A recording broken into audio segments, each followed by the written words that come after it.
ಹೇಗೆ ಎಲ್ಲನೂ ಬ್ಯಾಲೆನ್ಸ್ ಮಾಡ್ತಾ ಇದೀಯಾ ಅಂತ ಕೇಳಿದವರಿಗೆ ಏನು ಕಷ್ಟ ಆಗ್ತಾ ಇಲ್ಲ, ಬ್ಯಾಲೆನ್ಸ್ ಮಾಡ್ಕೊಂಡು ಹೋಗ್ತಾ ಇದ್ದೀನಿ ಅಂತ ಹೇಳೋದು ತುಂಬಾ ಸುಲಭ. ಆದರೆ ಅದರ ರಿಯಾಲಿಟಿ ನಮಗೆ ಮಾತ್ರ ಅರ್ಥ ಆಗುತ್ತೆ. Hi hello friends, welcome back to ಮತ್ತೊಂದು ಮಿನಿ ವ್ಲಾಗ್. ಸೊ ಇವತ್ತಿನ ನನ್ನ ದಿನ ಶುರುವಾಗಿರೋದು ಮಾರ್ನಿಂಗ್ 5:15ಗೆ ಎದ್ದು ಫ್ರೆಶ್ ಅಪ್ ಆಗಿ ನೀರೆಲ್ಲನೂ ಕುಡಿದು ಸೊ ಇವಾಗ ಡೈರೆಕ್ಟ್ ಕಿಚನ್ಗೆ ಹೋಗಿ ಮೊದಲು ಸ್ವಲ್ಪ ರೈಸಿಗಿಟ್ಟು ಹಾಗೆಯೇ ಕಾಳೆಲ್ಲನೂ ಕೂಡ ಬೇಯಲಿಕ್ಕಿಟ್ಟು ಬಂದೆ. ನಂತರ ರಂಗೋಲಿ ಎಲ್ಲನೂ ಕೂಡ ಹಾಕ್ಕೊಂಡು ಮತ್ತೆ ತಿರ್ಗಿ ಅಡುಗೆ ಮನೆಗೆ ಹೋಗಿ ಇವತ್ತು ಕುಕಿಂಗ್ ಕೆಲಸಗಳನ್ನ ಶುರು ಮಾಡಿಕೊಂಡೆ. ಈ ಕೆಲಸ ಶುರು ಮಾಡುವಾಗ ಹಾಗೆ ಮೈಂಡಲ್ಲಿ ಎಷ್ಟೊಂದು ಥಾಟ್ಸ್ಗಳು ಓಡ್ತಾ ಇರುತ್ತೆ. ಕೆಲವೊಬ್ಬರು ನಮ್ಮನ್ನು ಪ್ರಶ್ನೆ ಮಾಡ್ತಾರೆ. ಎಸ್ಪೆಷಲಿ ನಾನು ವರ್ಕಿಂಗ್ ವುಮೆನ್ ಆಗಿರೋದ್ರಿಂದ ನನಗೆ ತುಂಬಾ ಎಕ್ಸ್ಪೀರಿಯನ್ಸ್ ಆಗಿದೆ. ಏನಂದರೆ ಹೇಗೆಲ್ಲನೂ ಬ್ಯಾಲೆನ್ಸ್ ಮಾಡ್ತಾ ಇದೆಯಾ, ಸೊ ಅಷ್ಟು ಬೇಗ ಡ್ಯೂಟಿಗೆ ಹೋಗಬೇಕು, ಬಂದಮೇಲೆ ಟಯರ್ಡ್ ಆಗಿರುತ್ತೆ, ಎಲ್ಲ ಅಡುಗೆನೂ ಕೂಡ ಮಾಡ್ಕೊತೀಯಾ, ಅಥವಾ ನಿಮಗೇನು ಬಿಡು ಸ್ಯಾಲ್ರಿ ಚೆನ್ನಾಗಿ ಬರುತ್ತಲ್ವಾ, ಹೊರಗಡೆ ಆರಾಮಾಗಿ ಹೋಟ್ಲಲ್ಲಿ ರುಚಿಯಾಗಿ ತಿಂತೀರಾ ಅಂತ ಹೇಳಿ. ಬಟ್ ಅವ್ರಿಗೆ ಏನು ಗೊತ್ತು ನಮ್ಮ ಸ್ಟ್ರಗಲ್ಸ್ ಏನಿರುತ್ತೆ ಅಂತ ಹೇಳಿ ಅಲ್ವಾ. ಸೊ ನೋಡೋರಿಗೆ ನಮ್ಮ ಲೈಫ್ ತುಂಬಾ ಚೆನ್ನಾಗಿ ಕಲರ್ಫುಲ್ಲಾಗಿ ಕಾಣುತ್ತೆ. ಬಟ್ ಅದರಿಂದ ನಾವು ತಗೊಳ್ಳುವಂತಹ ಸ್ಟ್ರಗಲ್ಸ್ ಏನು ಅಂತ ರಿಯಾಲಿಟಿ ನಮಗೆ ಮಾತ್ರನೇ ಗೊತ್ತಿರುತ್ತೆ. ನೋಡೋರಿಗೆ ಏನಪ್ಪ ಆರಾಮ ಬ್ಯಾಗ್ ಹಾಕ್ಕೊಂಡು ಹೊರಟ್ಬಿಡ್ತಾರೆ, ಅವರೇನೋ ಹೋಟ್ಲಲ್ಲಿ ತಿಂದು ನಡೆಯುತ್ತೆ ಬಿಡು, ಚೆನ್ನಾಗಿ ಸ್ಯಾಲ್ರಿ ಸಿಗುತ್ತೆ ಅಂತ ಹೇಳಿ.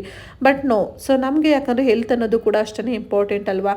ಸಮ್ ಟೈಮ್ ಹೆಂಗೆ ಅಂದರೆ ಎಲ್ಲನೂ ಬ್ಯಾಲೆನ್ಸ್ ಮಾಡುವಾಗ ಪರ್ಸ್ನಲ್ ಆಗಿ professional life some time mix up ಆಗಿಬಿಡುತ್ತೆ.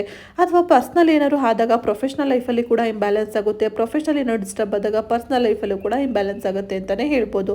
ಸೊ ಎರಡನ್ನೂ ಕೂಡ ಬ್ಯಾಲೆನ್ಸ್ ಮಾಡೋದು it's not easy, but as same like that it's not impossible also. ಓಕೆನಾ. ಸೊ ಖಂಡಿತ ಸಾಧ್ಯನೇ ಇಲ್ಲ ಅಂತಲ್ಲ, ಸಾಧ್ಯ ಆಗುತ್ತೆ. ಬಟ್ ನೀವು ಅದಕ್ಕೆ ತಕ್ಕಂತಹ ತಯಾರಿಗಳನ್ನ ಮಾಡ್ಕೋಬೇಕಾಗುತ್ತೆ. ಫಾರ್ ಎಕ್ಸಾಂಪಲ್ ನನ್ನ ನೀವು ಕೇಳೋದಾದ್ರೆ, ನಾನು ವೀಡಿಯೋಸ್ ತುಂಬ ದಿನದಿಂದ ನೋಡೋರಿಗೆ ಗೊತ್ತಿರುತ್ತೆ, ನಾನು ಆ್ಯಸ್ ಯೂಶುವಲ್ ಟು ಡೂ ಲಿಸ್ಟನ್ನು ಕಂಪಲ್ಸರಿ ಫಾಲೋ ಮಾಡೇ ಮಾಡ್ತೀನಿ. ಅದ್ರ ಜೊತೆಯಲ್ಲಿ ನಾನು ಇನ್ನೊಂದು ಫಾಲೋ ಮಾಡೋದೇನಪ್ಪ ಅಂತಂದರೆ ಮೆನು ಪ್ಲ್ಯಾನ್. ಸೊ ಇದೆರಡೂ ಕೂಡ ನನಗೆ ಎಲ್ಲನೂ ಬ್ಯಾಲೆನ್ಸ್ ಮಾಡೋಕ್ಕೆ ತುಂಬಾ ಚೆನ್ನಾಗಿ ವರ್ಕ್ ಆಗಿದೆ ಅಂತಲೇ ಹೇಳ್ಬೋದು. ಹಾಗೆ ತುಂಬಾ ಸಿಂಪಲ್ಲಾಗಿ ಎಷ್ಟೊಂದು ಕೆಲಸಗಳನ್ನ ಕೂಡ ನಾನು ಮುಗಿಸ್ಕೊಳ್ತೀನಿ. ದಯವಿಟ್ಟು ಯಾರು ವರ್ಕಿಂಗ್ ವುಮೆನ್ ಎರಡನ್ನೂ ಕೂಡ ಬ್ಯಾಲೆನ್ಸ್ ಮಾಡೋಕ್ಕೆ ಆಗ್ತಾ ಇಲ್ಲ ಮನೆ ಹಾಗೆ ಪ್ರೊಫೆಷ್ನಲ್ ಅಂತ ಅಂದಾಗ ಟು ಡೂ ಲಿಸ್ಟ್ ಇರ್ಬೋದು, ಮೆನು ಪ್ಲಾನ್ ಇರ್ಬೋದು, ಇದ್ರ ಬಗ್ಗೆ ಸ್ವಲ್ಪ ಗಮನ ಕೊಡಿ. ಖಂಡಿತ ನಿಮಗೆ ತುಂಬಾ ಹೆಲ್ಪ್ ಆಗುತ್ತೆ. ಎಷ್ಟೋ ನಿಮ್ಮ ಸ್ಟ್ರೆಸ್ನ ಇದು ಕಡಿಮೆ ಮಾಡುತ್ತೆ ಅಂತಲೇ ಹೇಳ್ಬೋದು. ಇನ್ನು ಇವತ್ತಿನ ರುಟೀನ್ ಕಡೆ ನೋಡೋದಾದರೆ, ಬೆಳಗ್ಗೆ ಇವತ್ತು ಬ್ರೇಕ್ಫಾಸ್ಟಿಗಾಗಿ ನಾನು ಅವಲಕ್ಕಿ ಚಿತ್ರಾನ್ನ ಮಾಡ್ಕೊಂಡಿದ್ದೆ. ಹಾಗೆ ಲಂಚಿಗೋಸ್ಕರ ಅಂತ ಹೇಳಿ ಹುಳ್ಳಿಕಾಳಿತ್ತು, ಹಾಗಾಗಿ ಅಂದರೆ ಮೊಳಕೆ ಬಂದಿರುವಂತಹ ಕಾಳು, ಅದರಿಂದ ಬಸ್ಸಾಂಬಾರನ್ನ ಮಾಡಿದ್ದೆ. ನೀವೇ ಪಲ್ಯ ಕೂಡ ಸಿಗುತ್ತೆ ಅಲ್ವಾ, ಸೊ ಫುಲ್ ಮೀಲ್ ಥರ ಆಗುತ್ತೆ ಅಂತ ಹೇಳಿ ಜೊತೆಲಿ ಸ್ವಲ್ಪ ಮಜ್ಜಿಗೆ ಕೂಡ ಮಾಡಿಕೊಂಡು ಮನೇಲಿ ಪೂಜೆ ಎಲ್ಲನೂ ಕೂಡ ಮುಗಿಸ್ಕೊಂಡು ನಾನು ರೆಡಿಯಾಗಿ ಡ್ಯೂಟಿಗೆ ಹೋಗಿ ಬಂದೆ.